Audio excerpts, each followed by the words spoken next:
Blockchain শব্দটা এখন বেশ পরিচিত তাই না? কিন্তু এটা আসলে কি, কিভাবে কাজ করে, এই ব্যাপারগুলো নিয়ে কিন্তু এখনও অনেকের মধ্যেই একটা ধোঁয়াশা আছে। তো চলুন আজকে এই যুগান্তকারী প্রযুক্তির একদম ভেতরে গিয়ে এর সব রহস্য সহজভাবে জেনে নেওয়া যাক। আজকের আলোচনায় আমরা ঠিক কী বিষয় নিয়ে কথা বলবো, চলুন এক ঝলকে দেখে নিই। আমরা একদম শুরু থেকে মানে ব্লকচেন কি সেটা দিয়ে আলোচনা শুরু করে ধাপে ধাপে এর গভীরে ধাব। তো আর দেরি কেন, চলুন শুরু করা যাক। সবার আগে জানা দরকার, এই যে আমরা ব্লকচেন বলছি, এই জিনিসটা আসলে কি। এই ছবিটা দেখুন, এটা ব্লকচেইনের পুরো ধারণাটাকে একবারে চোখের সামনে নিয়ে আসে। একেবারে কেন্দ্রে আছে তথ্যের ব্লক, যেগুলো মিলে একটা চেন তৈরি করেছে। আর এর চারপাশে রয়েছে এর মূল ভিত্তিগুলো, যেমন বিকেন্দ্রীকরণ, স্বচ্ছতা। আমরা এই প্রত্যেকটা বিষয় নিয়ে বিস্তারিত কথা বলবো। আচ্ছা, তাহলে এর ফর্মাল ডেফিনিশনটা কি দাঁড়ায়? সোজা কথায়, এটা একটা ডিজিটাল খাতা বা লেজার। কিন্তু এর আসল ম্যাজিকটা হলো প্রত্যেকটা ব্লক তার আগের ব্লকের সাথে একটা ইউনিক ডিজিটাল ফিঙ্গারপ্রিন্ট দিয়ে জুড়ে থাকে, যেটাকে বলে হ্যাশ। এখন মজার ব্যাপার হলো, যদি কেউ একটা ব্লকের ছোট্ট কোনো তথ্য বদলানোর চেষ্টা করে, সাথে সাথে ওই ফিঙ্গারপ্রিন্টটা বদলে যাবে। আর যেই না ফিঙ্গারপ্রিন্ট বদলালো, পুরো চেইনটাই কিন্তু ভেঙে যাবে। আর ঠিক এই কারণেই ব্লকচেনে কোনো কিছু রেকর্ড করার পর তা বদলানো প্রায় অসম্ভব। এখানে একটা বিষয় জেনে রাখা ভালো, সব ব্লকচেন কিন্তু একরকম নয়। প্রয়োজন অনুযায়ী এর কয়েকটা ধরন আছে। যেমন পাবলিক ব্লকচেন সবার জন্য খোলা, যে কেউ চাইলে যোগ দিতে পারে। আবার প্রাইভেট ব্লকচেন থাকে কোনো নির্দিষ্ট কোম্পানির সম্পূর্ণ নিয়ন্ত্রণে। এবার চলুন ব্লকচেনের সেই 4টি মূল বৈশিষ্ট্য বা স্তম্ভের দিকে নজর দেওয়া যাক, যা এই প্রযুক্তিকে এতটা শক্তিশালী আর নির্ভরযোগ্য করে তুলেছে। ব্লকচেন কেন এতটা বিশ্বাসযোগ্য? এর উত্তরটা কিন্তু এই 4টি স্তম্ভের মধ্যেই আছে। প্রথমত, বিকেন্দ্রীকরণ, মানে এর কোনো বস নেই, কোনো একজন এটা নিয়ন্ত্রণ করে না। দ্বিতীয়ত, স্বচ্ছতা, মানে নেটওয়ার্কে সবাই সব লেনদেন দেখতে পায়। তৃতীয়ত, অপরিবর্তনীয়তা, যা নিশ্চিত করে যে একবার ডেটা লেখা হলে তা আর মোছা বা বদলানো যাবে না।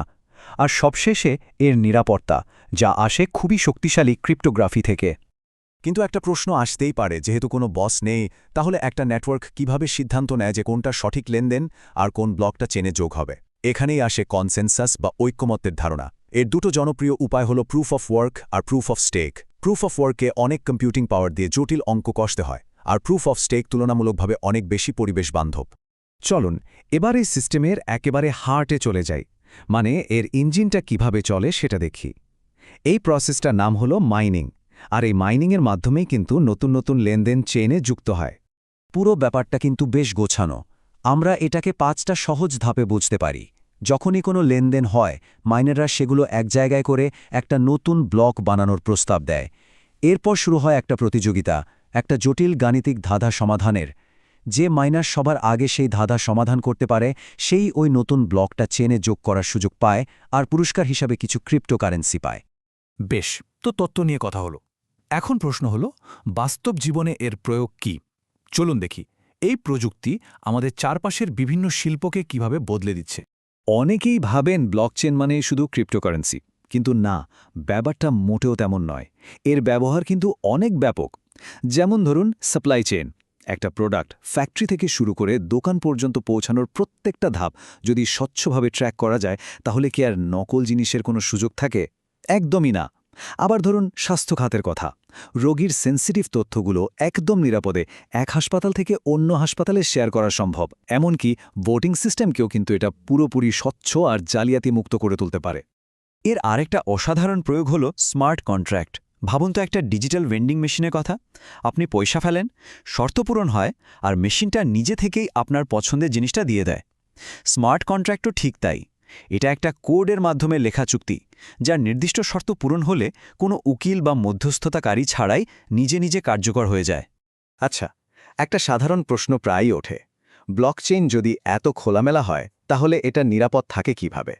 চলুন এর সিকিউরিটির পেছনের রহস্যটা একটু জেনে নিই। ব্লকচেনের নিরাপত্তার সবচেয়ে বড় শক্তি হল, এটা কোনো একটা নির্দিষ্ট প্রযুক্তির ওপর নির্ভর করে না, বরং অনেকগুলো স্তর মিলে একটা দুর্ভেদ্য ডিজিটাল দেয়াল তৈরি করে। এই ছবিটাতেই দেখুন, হ্যাশিং, ডিজিটাল সিগনেচার, বিকেন্দ্রীকরণ, এই সবগুলো একসাথে কাজ করে একে সুরক্ষিত রাখে। তাহলে কিভাবে কাজ করে এই নিরাপত্তা?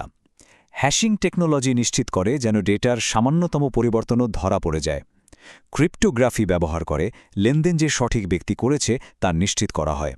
আর বিকেন্দ্রীকরণের ফলে কোনো একটা কম্পিউটার হ্যাক করেও পুরো সিস্টেমকে নষ্ট করা যায় না, কারণ একই খাতার হাজার হাজার কপি সারা পৃথিবীতে ছড়িয়ে থাকে। আর এই কথাটাই কিন্তু ব্লকচেনের মূল শক্তিকে খুব সুন্দরভাবে প্রকাশ করে। এটা এমন একটা সিস্টেম তৈরি করতে পারে যা কোনো কেন্দ্রীয় কর্তৃপক্ষের ওপর নির্ভর না করেও সম্পূর্ণ বিশ্বাসযোগ্য আর সুরক্ষিত। শেষ পর্যন্ত ব্লকচেন আসলে আমাদের বিশ্বাসের ধারণাকেই নতুন করে সংজ্ঞায়িত করছে। এতদিন আমরা কোনো ব্যক্তি বা প্রতিষ্ঠানের উপর বিশ্বাস করতাম, আর এখন আমরা বিশ্বাস করতে পারি গণিত আর কম্পিউটার কোডের ওপর। এটা সত্যিই একটা বিশাল পরিবর্তন। তো এটা স্পষ্ট যে এই প্রযুক্তির সম্ভাবনা বিশাল, তবে এর সামনে অনেক চ্যালেঞ্জও আছে।